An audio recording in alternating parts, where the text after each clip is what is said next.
నమస్కారం PS news వార్తలకు స్వాగతం. ముందుగా వార్తల్లోని ముఖ్యాంశాలు. మండలిలో కడియం అంశం లేవనెత్తగా దయాకర్కు అడ్డుకట్టు. అసెంబ్లీ విషయాలు ఇక్కడ ప్రస్తావించొద్దన్న చైర్మన్. సభా నియమాలు పాటించాలని సభ్యులకు సూచన. మండలిలో వాగ్వాదంతో ఉద్రిక్తత నెలకొన్న పరిస్థితి.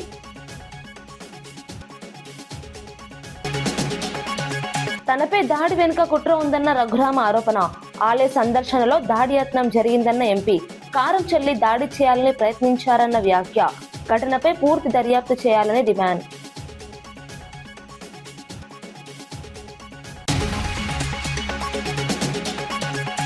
పొంగులేటిపై భూ కబ్జా ఆరోపణలతో కేటీఆర్ సంచలన వ్యాఖ్యలు. 27 ఎకరాల భూమిపై వివాదం. అధికార బలం ఉపయోగిస్తున్నారని కేటీఆర్ ఆరోపణ. బాధితులకు మద్దతుగా బీఆర్ఎస్ ముందుకు.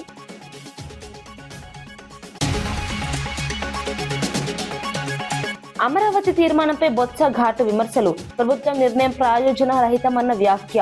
గత ఖర్చులపై ప్రశ్నలు లేవనెత్తిన బొత్స ప్రజలను గందరగోళంలో పడేస్తున్నారన్న ఆరోపణ.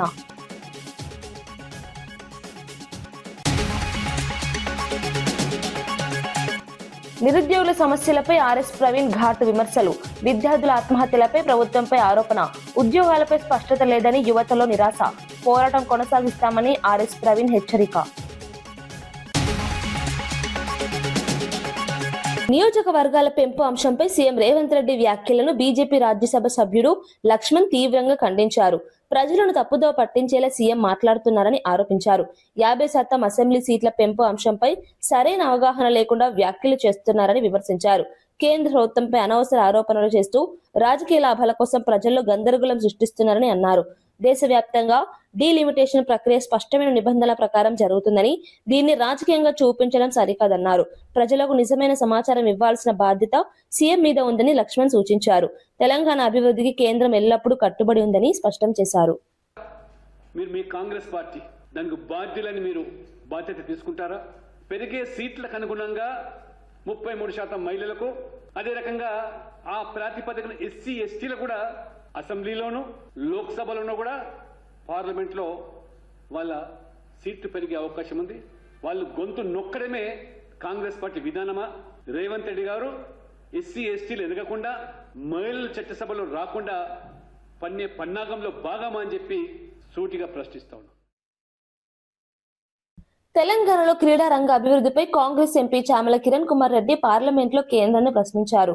గచ్చిబౌలి స్టేడియం అప్గ్రేడ్, ఆధునిక షూటింగ్ రేంజ్, స్పోర్ట్స్ యూనివర్సిటీ ఏర్పాటు కోసం కేంద్రం నుంచి ఆర్థిక సాయం కోరారు. రాష్ట్ర యువతకు అంతర్జాతీయ స్థాయి అవకాశాలు కల్పించాలంటే మౌలిక సదుపాయాలు అత్యవసరమని తెలిపారు. దీనికి స్పందించిన కేంద్రం క్రీడలు రాష్ట్ర అంశమని పేర్కొంటూనే ఖేలో ఇండియా పథకం కింద ప్రతిపాదనలు పరిశీలిస్తా. Hyderabad campus and also State of Telangana requests Center to extend central financial aid to establish sports hub, sports university in our state, sir. In this regard, what action union government has taken, I want to know, sir. Thank you very much. अध्यक्ष महोदय, मैं आपके माध्यम से माननीय सदस्य जी को बताना चाहूँगी कि जो आज का क्वेश्चन है तेलंगाना को स्पेसिफिक नहीं है, और जो उन्होंने प्रपोजल के बारे में पूछा है, जो स्टेट से जो भी प्रपोजल सेंटर की तरफ आते हैं उसको एग्जामिन किया जाता है और फिर उसके अकॉर्डिंग फंड्स वहाँ पे अलर्ट किए जाते हैं. బీఆర్ఎస్ ఎమ్మెల్యే పాడి కౌశిక్ రెడ్డిపై ఫిషరీస్ చైర్మన్ మెట్టు సాయి తీవ్ర వ్యాఖ్యలు చేశారు. కడియం శ్రీహరి వంటి సీనియర్ నేతలను అవమానించడం అసహ్యకరమని మండిపడ్డారు. కౌశిక్ రెడ్డిని వెంటనే ఎర్రగడ్డ మెంటల్ ఆసుపత్రిలో చేర్పించాలని, ఆ ఖర్చు తానే భరిస్తానని వ్యాఖ్యానించారు. అలాగే బీఆర్ఎస్ నేతలు అసెంబ్లీకి మద్యం సేవించి వస్తున్నారని ఆరోపిస్తూ డ్రింక్ అండ్ డ్రైవ్ పరీక్షలు నిర్వహించాలని డిమాండ్ చేశారు. ఈ వ్యాఖ్యలు రాజకీయంగా తీవ్ర దుమారం రేపుతున్నాయి. అధికార ప్రతిపక్ష పార్టీల మధ్య మాటల యుద్ధం మరింత ఉధృతమవుతోంది. అసెంబ్లీ వ్యవహారాలు కూడా ఉద్రిక్తంగా మారే అవకాశాలు కనిపిస్తున్నాయి. Dalit Bandhu scam, BC Bandhu scam, mission Bhagiratha scam, mission Kakatiya scam, outer ring road scam, అదేవిధంగా సిఎంఆర్ఎఫ్ కూడా స్కామే. ఇన్ని స్కామ్ల party BRS party. Congress party స్కీమ్లు, ఫ్రీ బస్సు స్కీము, రేషన్ కార్డుల పంపిణీ స్కీము, సన్న బియ్యం స్కీము, అదేవిధంగా ఆరోగ్యశ్రీ 10 లక్షల స్కీము, 200 యూనిట్ల కరెంటు స్కీము, 500 రూపాయల గ్యాస్ సిలిండర్ స్కీము, ఇన్ని స్కీములు కాంగ్రెస్ పార్టీ ప్రవేశపెడితే మహబూబాబాద్ జిల్లాలో గంగపుత్రుల ఏకసంఘం సమావేశంలో కీలక డిమాండ్లు వెలువడ్డాయి. గంగపుత్రులను ఎస్సీ రిజర్వేషన్ జాబితాలో చేర్చాలని నాయకులు డిమాండ్ చేశారు. ఎన్నికల ముందు ఇచ్చిన హామీని కాంగ్రెస్ ప్రభుత్వం వెంటనే అమలు చేయాలని కోరారు. లేకపోతే రాష్ట్ర వ్యాప్తంగా ఉద్యమాలు చేపడతామని హెచ్చరించారు. గంగపుత్రుల అభివృద్ధి కోసం ప్రభుత్వం ప్రత్యేక చర్యలు తీసుకోవాలని అన్నారు. సంఘం నాయకులు, కార్యకర్తలు పెద్ద ఎత్తున పాల్గొని తమ సమస్యలను వివరించారు. సామాజిక న్యాయం కోసం పోరాటం కొనసాగిస్తామని స్పష్టం చేశారు. జరగడం జరిగింది. ఈరోజు ఈ సంఘం ఉద్దేశం ఏంటంటే ఈ రాష్ట్రంలో ఉండబడే 23 రాష్ట్ర సంఘాలు ఉన్నాయి. మేము ఆ సంఘాలు ఏం చేస్తున్నాయి, మా గంగపుత్ర జాతికి ఏం చేస్తున్నాయని చెప్పి ప్రశ్నించే అది కాకుండా ఈ సంఘం ద్వారా ఈ అణగారిన గంగపుత్రులకు ఏ విధంగా సహాయ సహకారం అందించి వాళ్ళ బతుకు తెరువుల్లో చీకటి తొలగించి వెలుగులు నింపే విధంగా మేము ప్రతి ఒక్క మారుమూల గ్రామాల్లో పోయి వాళ్ళ స్థితిగతులను తెలుసుకొని వాళ్ళ బాధలో బాధ పంచుకొని వాళ్ళ కష్ట నష్టాలలో పాలు పంచుకొని వాళ్ళ గౌరవంగా ఏంటంటే ఇతర కులస్తులతోటి ఈ గంగపుత్రులకు పడే అగచాట్లు ఏదైతే ఉందో ఆ రూపుమాపేందుకే మేము కంకణబద్దులై పనిచేస్తాము. ఒక కులం వాళ్ళు మా కులాన్ని డామినేట్ చేస్తారు కాబట్టి వాళ్ళు ఏ ఊర్లలో ఉమ్మడి సొసైటీలు ఉన్నాయో ఆ సొసైటీలో వాళ్ళందరినీ కలుపుకొని పోతామని చెప్పి ఈ మీడియా ద్వారా తెలియజేస్తున్నాం. రోజుల్లో ఇంకా ఉధృతంగా ఈ గంగపుత్రులకు సేవ చేసే విధంగా మేము సేవా కార్యక్రమం కూడా మొదలు పెట్టబోతున్నాం. గతంలో కొన్ని దశాబ్దాల ముందే మీ ఆది నాయకురాలు ఇందిరాగాంధీ గారు కూడా మా బీసీఏ నుండి అది మన ఎస్టీ బిల్లు ఉంది అప్పుడు మన లోక్సభలో మురుగుతుంది. మరి ఆ సంగతి కూడా తీర్చాలి. మమ్మల్ని బీసీఏ నుండి ఎస్టీలో కలిపిన తర్వాత ముద్రా సోదరులు మేము స్వాగతం పలుకుతాం కంపల్సరీగా. జై గంగపుత్ర. వివిధ గ్రామాల నుండి విచ్చేసిన కుల బంధువులందరికీ పేరున నమస్కారాలు. మేము దాదాపు ఒక 6 నెలల నుండి కష్టపడితే ఈరోజు ఈ స్థాయికి వచ్చింది. అమెరికా, ఇజ్రాయెల్, ఇరాన్ పై కొనసాగిస్తున్న యుద్ధానికి వ్యతిరేకంగా హైదరాబాద్ లో భారీ ర్యాలీ నిర్వహించారు. చార్మినార్ నుంచి నాంపల్లి ఎగ్జిబిషన్ గ్రౌండ్స్ వరకు జరిగిన ఈ ర్యాలీలో పలు రాజకీయ పార్టీలు, ప్రజా సంఘాలు పాల్గొన్నారు. యుద్ధం వల్ల సాధారణ ప్రజలపై తీవ్ర ప్రభావం పడుతుందని భక్తులు ఆందోళన వ్యక్తం చేశారు. పెరుగుతున్న ఇంధన ధరలు, ఆర్థిక సమస్యలకు యుద్ధమే కారణమని పేర్కొన్నారు. ప్రపంచ శాంతి కోసం వెంటనే యుద్ధాన్ని ఆపాలని డిమాండ్ చేశారు. అసెంబ్లీలో కూడా యుద్ధ వ్యతిరేక తీర్మానం తీసుకురావాలని కోరారు. ఈ ర్యాలీ ప్రజల్లో చైతన్యం కలిగించాలనే లక్ష్యంతో జరిగింది.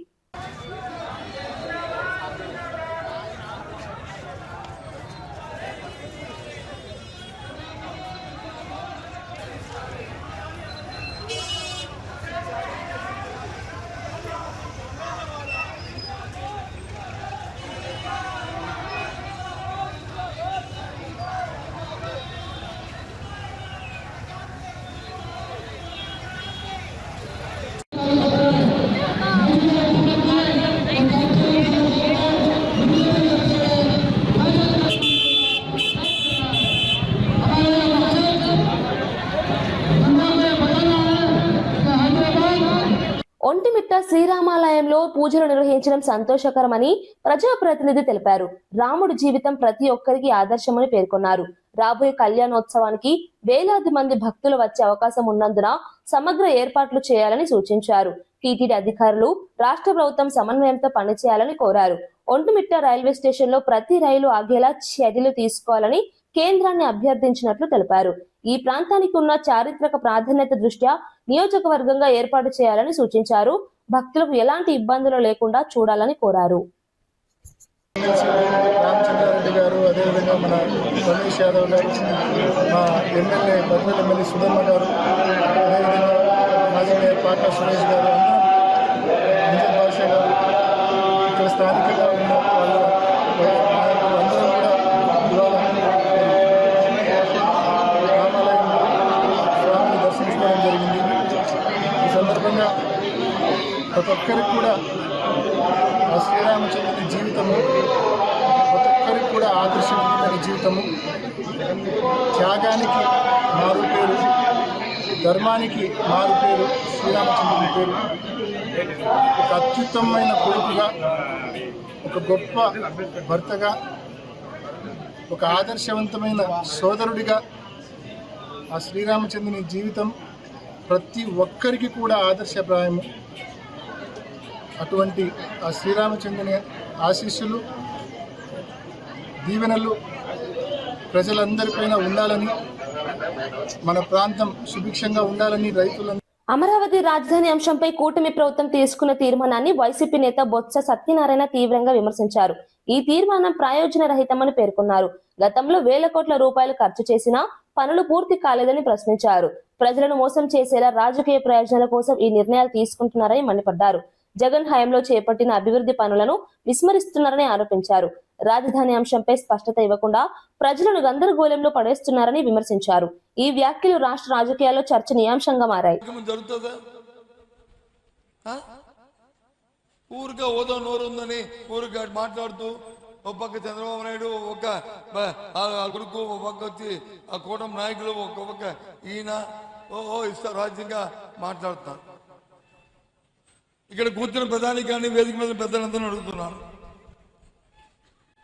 ఈ ప్రాంతానికి సంబంధించిన నాయకుడు స్వర్గీయ అరుణాయుడు గారు చనిపోయి ఎక్కడ ఉన్నారు కానీ ఆత్మ ఎక్కడ ఉన్నారు కానీ ఆయన అధ్యక్షతను కమిటీ చేశారు రాష్ట్ర విభజన కోసం. తెలుగుదేశం పార్టీ వాళ్ళు ఏం చెప్పారండి? రాష్ట్ర విభజనకి మేము వ్యతిరేకం కాదు అని చెప్పి ఆయనతో తీర్మానిపించారా లేదా? ఇది వాస్తవమా అవాస్తవమా? ఇది నేను చెప్తుంది అబద్ధమా? చెప్పండి, దానికి సమాధానం చెప్పండి. అచ్చునాయుడు గారు, నువ్వు మీ నాయకులు మీరు రాజకీయాల కోసం చేస్తూ ఇవాళ వచ్చి మరి పెద్దగా మేము వచ్చి నీతివంతుల్లా మాట్లాడుతూ ఆకివీడులో తనపై జరిగిన దాడి వెనుక పెద్ద కుట్ర ఉందని నరసాపురం ఎంపీ రఘురామకృష్ణరాజు ఆరోపించారు. శ్రీరామనవమి సందర్భంగా ఆలయ సందర్శనలో మహిళల ద్వారా తనపై దాడి చేయాలని ప్రయత్నించారని తెలిపారు. కారం చల్లి కళ్లను దెబ్బతీయాలనే యత్నం జరిగిందని చెప్పారు. పోలీసులు అప్రమత్తంగా ఉండటంతో ప్రమాదం తప్పిందని వివరించారు. అనంతరం బయట వ్యక్తులను పిలిపించి తన వాహనంపై రాళ్లతో దాడి చేశారని పేర్కొన్నారు. ఈ ఘటనపై పూర్తి స్థాయి విచారణ జరపాలని డిమాండ్ చేశారు. బాధ్యులపై కఠిన చర్యలు తీసుకోవాలని కోరారు. ఈ ఘటన రాష్ట్ర రాజకీయాల్లో తీవ్ర చర్చకు దారితీసింది. మనం అది చేయాలి మాణిక్యాలరావు గారు అని చెప్పి చెప్పడం జరిగింది. అందులో భాగంగా మొన్న 27వ తారీఖు శ్రీరామనవమి రోజు అక్కడికి వెళ్ళినప్పుడు హడావుడంతా ఎక్కడెక్కడ వాళ్ళో చుట్టుపక్కల చాలా గ్రామాలు రిలయబుల్గా తెలిసింది. ఏం సానుభూతి పరులు, ఇక్కడ ఏమీ మొహాటం లేకుండా చెప్తున్నా, నీలి కోటు వీరుడు అవడో వాడే నీలి కోటు వీరుడు తాలూకా మనుషులు ఓపెన్గా క్లియర్గా మహాసేన రాజేష్ గారు కూడా చాలా స్పష్టంగా చెప్పారు. ఆ ట్వీట్లు పెట్టింది నీలకోటు డూప్ ఒకడు ఉన్నాడు, ఆ పేరుతో సహా మహాసేన రాజేష్ గారు చాలా స్పష్టంగా చెప్పడం జరిగింది. ఆధారాలన్నీ కూడా వస్తున్నాయి. తెర వెనుకున్న గ్రంథ సాంగుల పేర్లన్నీ కూడా వస్తున్నాయి. వారు ఎక్కడెక్కడి నుంచో జనాలు అక్కడ ఉన్న వాళ్ళే కాకుండా కొన్ని పేర్లు అక్కడ ఉన్న వాళ్ళ పేర్లు తెలుసు. ఆ నరేషు, ఆ చిన్న యేసోబా ఏదో చెప్పారు, చిన్న యేసోబు, ఈ బ్యాచ్ కాకుండా ఆ బయట ఊర్ల నుంచి కూడా వచ్చారు. ఆ మేజర్ క్రిమినల్స్ ఉన్నారు. రాజేష్ ఖన్నా, ఇస్మాయిల్. తెలంగాణలో నిరుద్యోగుల సమస్యలపై గద్వాలలో నిర్వహించిన పోరు దీక్షలో ఆర్ఎస్ ప్రవీణ్ కుమార్ పాల్గొన్నారు. రాష్ట్ర ప్రభుత్వం నిరుద్యోగులను పూర్తిగా విస్మరిస్తోందని తీవ్రంగా విమర్శించారు. కాంగ్రెస్ పాలనలో విద్యార్థుల ఆత్మహత్యలు పెరిగాయని, ఫీజు రియంబర్స్మెంట్ బకాయిలు చెల్లించక విద్యార్థుల భవిష్యత్తుతో ఆడుకుంటున్నారని మండిపడ్డారు. ఉద్యోగాల భర్తీ విషయంలో స్పష్టత లేకపోవడం యువతను నిరాశ పెంచుతుందన్నారు. నిరుద్యోగులకు న్యాయం జరిగే వరకు పోరాటం కొనసాగిస్తామని హెచ్చరించారు. ప్రభుత్వ వైఫల్యాలను ప్రజల్లోకి తీసుకెళ్తామని స్పష్టం చేశారు. ఈ దీక్షకు పెద్ద ఎత్తున విద్యార్థులు, యువత మద్దతు తెలిపారు.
ఆంధ్రప్రదేశ్ రాష్ట్రం మావోయిస్టు రహితంగా మారిందని డీజీపీ హరీష్ కుమార్ గుప్తా ప్రకటించారు.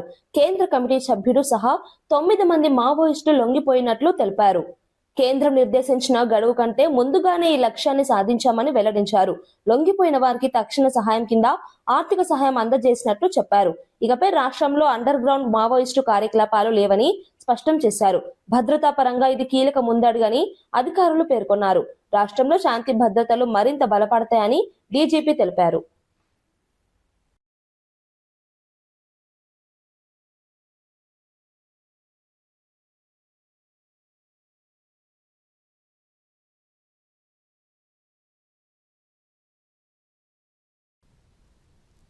ఈ రోజుతో ఈ మొత్తం ఒక లెఫ్ట్ వింగ్ ఎక్స్ట్రీమిజం ఆంధ్రప్రదేశ్లో ఒక ఎండ్కి వచ్చినట్టుగా చెప్తున్నాము. ఇప్పుడు ఉన్న ఈ 9 మెంబర్స్ లెఫ్ట్ వింగ్ ఎక్స్ట్రీమిజంలో చాలా కాలం నుంచి పనిచేసి ఈరోజు బయటికి వచ్చారు. ఇప్పుడు లాస్ట్ 1.5 yearలో 31 మెంబర్స్ అరెస్ట్ చేశాము. 106 మెంబర్స్ కార్డర్స్, అండర్ గ్రౌండ్ కార్డర్స్ వాళ్ళు సరెండర్ అయినారు. ఆంధ్రాలో ఇప్పుడు అండర్ గ్రౌండ్ కార్డర్స్ ఎవరు లేరు మన దగ్గర. Sir what about Ganapathi sir? Ganapathi కోసం అంటే ఆంధ్రాలో లేరంటే మేము దాని మీద కమెంట్ చేయడం it may not be very appropriate. వాస్తవ పరిస్థితులు సంబంధం లేనటువంటి పద్ధతుల్లో నిర్ణయాలు అనేటువంటిది ఉంటూ వచ్చాయి. దాని మూలంగా ఈరోజు మావోయిస్టు ఉద్యమం అనేటువంటిది మన ఏఓబలనే కాదు మొత్తం దేశవ్యాప్తంగా కూడా మావోయిస్టు ఉద్యమం అనేటువంటిది ఈరోజు కనుమరుగై పరిస్థితి అనేటువంటిది వచ్చినటువంటిది. కాబట్టి ఈ పరిస్థితుల్లో సాయుధ పోరాటాన్ని వదిలిపెట్టి జనజీవన సంస్థలో కలిసి ప్రజాస్వామ్యబద్ధంగా నా కార్యాచరణ కొనసాగిద్దాం అనేటువంటిది ఆలోచనతోనే పోలీసుల ఎదుట వచ్చి లొంగిపోవడం అనేటువంటి జరుగుతుంది. తెలంగాణలో పెండింగ్ బిల్లుల విడుదల కోసం మాజీ సర్పంచులు చేపట్టిన చలో అసెంబ్లీ కార్యక్రమం ఉద్రిక్తంగా మారింది. ప్రభుత్వం తమను నిర్బంధిస్తూ కక్ష సాధింపు చర్యలు తీసుకుంటోందని సర్పంచులు ఆవేదన వ్యక్తం చేశారు. కేంద్రం నుంచి వచ్చిన నిధులను రాష్ట్ర ప్రభుత్వం మళ్లించిందని ఆరోపించారు. తమకు రావాల్సిన 531 కోట్ల బిల్లులను వెంటనే విడుదల చేయాలని డిమాండ్ చేశారు. పెద్ద ఎత్తున పోలీసులు మోహరించి నిరసనకారులను అడ్డుకున్నారు. పలువురు సర్పంచ్లను అదుపులోకి తీసుకున్నారు. దీంతో పరిస్థితి ఉద్రిక్తంగా మారింది. ఈ అంశం రాష్ట్ర రాజకీయాల్లో కీలకంగా మారే అవకాశాలు కనిపిస్తున్నాయి. పెండింగ్ బిల్లులు విడుదల చేసి ఆదుకోవాలి, సర్పంచుల కుటుంబాలను విడుదల చేయాలి, పెండింగ్ బిల్లులను పెండింగ్ బిల్లులు చెల్లించాలని చెలో అసెంబ్లీ ముట్టడి కార్యక్రమాన్ని మేము చేయాలని ఒక ర్యాలీగా వస్తున్నాం. మా సర్పంచులని రాత్రే కొంతమందిని తీసుకుపోయి రాష్ట్రంలో సర్పంచులను అరెస్టు చేసినారు. అంటే న్యాయం కావాలని అడిగితే, మా డిమాండ్లు నెరవేర్చమని అడిగితే, మా పెండింగ్ బిల్లులు చెల్లించమని ప్రభుత్వాన్ని అడిగితే మాకు నిర్బంధాలతో మా గొంతును నెక్కేయడం, మాకు బిల్లులు ఇవ్వకుండా ఈ ప్రభుత్వం కక్ష సాధింపు చర్యకు పాల్పడుతుంది. ఎందుకంటే ఈ ప్రభుత్వం వచ్చి 30 నెలలు అవుతున్నది. మా బిల్లులు చెల్లించకుండా మమ్మల్ని ఒక నానా ఇబ్బందులకు గురి చేస్తుంది. అనేక మంది సర్పంచులు రాష్ట్రంలో ఆత్మహత్యలు చేసుకున్నారు. అనేక మంది సర్పంచులు సూసైడ్ చేసుకున్నారు. అనేక మంది సర్పంచుల కుటుంబాలు రోడ్ల పడ్డాయి.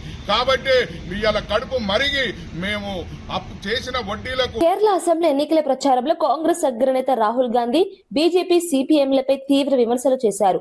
శబరిమల ఆలయంలో జరుగుతున్న దోపిడీపై ప్రధాని మోదీ ఎందుకు స్పందించడం లేదని ప్రశ్నించారు. కేంద్ర సంస్థలు విపక్షాలపై చర్యలు తీసుకుంటున్నప్పటికీ సీఎం పినరయి విజయన్పై మాత్రం చర్యలు లేకపోవడం రెండు పార్టీల మధ్య అపవిత్ర ఒప్పందానికి నిదర్శనమని ఆరోపించారు. భక్తుల మనోభావాలను పట్టించుకోకుండా రాజకీయ లాభాల కోసం వ్యవహరిస్తున్నారని విమర్శించారు. కేరళలో మార్పు అవసరమని, కాంగ్రెస్ కు అవకాశం ఇవ్వాలని ప్రజలను కోరారు.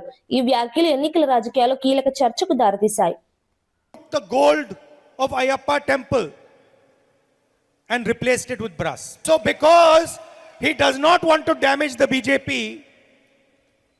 he has kept quiet about the crime that has taken place against the holiest temple. This shows two things. The first thing it shows is that BJP and LDF are joined together.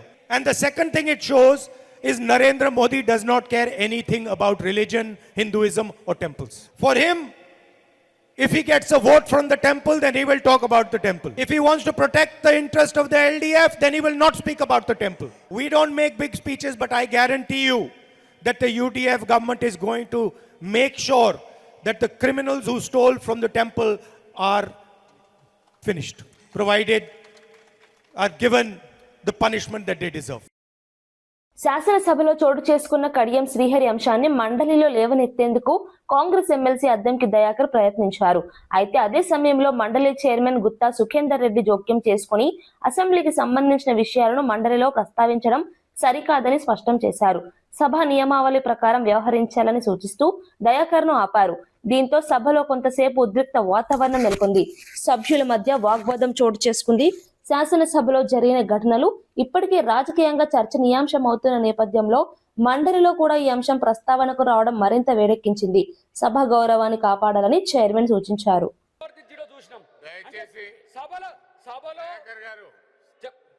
అవతల సభలో జరిగిన విషయాలు ఈ సభలో ప్రస్తావించడానికి వీల్లేదు అధ్యక్ష.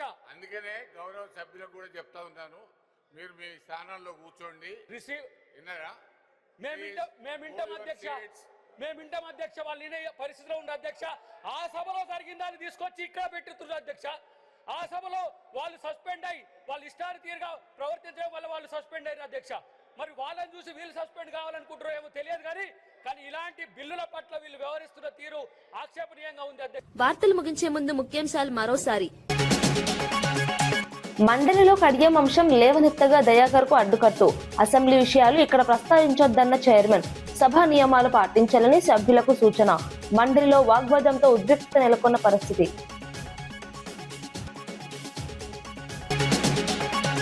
తనపై దాడి వెనుక కుట్ర ఉందన్న రఘురామ ఆరోపణ. ఆలయ సందర్శనలో దాడి యత్నం జరిగిందన్న ఎంపీ. కారం చెల్లి దాడి చేయాలని ప్రయత్నించారన్న వ్యాఖ్య. ఘటనపై పూర్తి దర్యాప్తు చేయాలని డిమాండ్.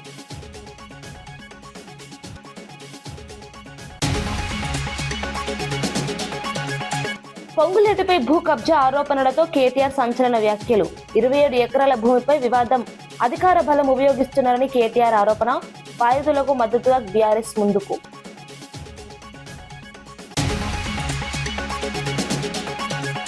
అమరావతి తీర్మానంపై బొత్స ఘాటు విమర్శలు. ప్రభుత్వం నిర్ణయం ప్రయోజన రహితమన్న వ్యాఖ్య.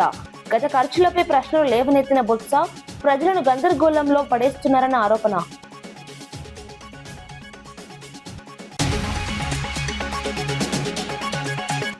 నిరుద్యోగుల సమస్యలపై ఆర్ఎస్ ప్రవీణ్ ఘాటు విమర్శలు. విద్యార్థుల ఆత్మహత్యలపై ప్రభుత్వంపై ఆరోపణ. ఉద్యోగాలపై స్పష్టత లేదని యువతలో నిరాశ. పోరాటం కొనసాగిస్తామని ఆర్ఎస్ ప్రవీణ్ హెచ్చరిక. ఇవి ఈనాటి వార్తా విశేషాలు. మరో బులెటిన్లో మళ్ళీ కలుద్దాం. నమస్కారం.